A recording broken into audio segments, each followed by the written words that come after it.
So was this the second property you bought? Well, we've got 3 vineyards that we own. This is called the Elms, and is our home base. Cornish Point's the one I originally planted before I bought Felton Road.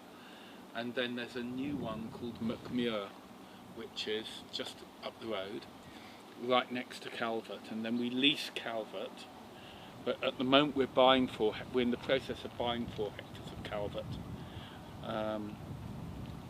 And it adds up to about 32 hectares of vines, which is all we want. You know, we have no intention of ever growing beyond that.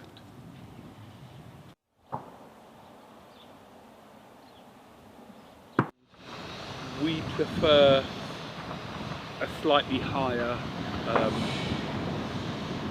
fruiting wire than this. It's about right. As you read on those things, if you do it, you can't undo it. So you do all the vineyards separately with the compost? Yeah, so as we press off wine, the pressings go back to compost, be composted on the vineyard they were grown on. And this is the Elms compost? This is the Elms, so this is the Elms compost bin. And the power line, that's a Riesling block. And then they just keep scattering all the way up to block 12 at the back.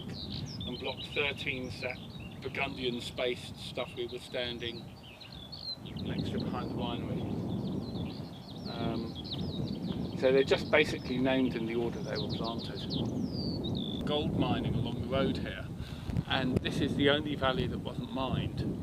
But then when you look at how the valley's filled in, this is all windblown earth in the base of the valley. And so I assume the gold miners were clever enough to know you couldn't find gold in windblown soil.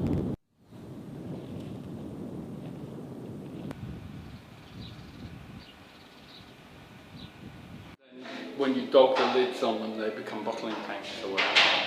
But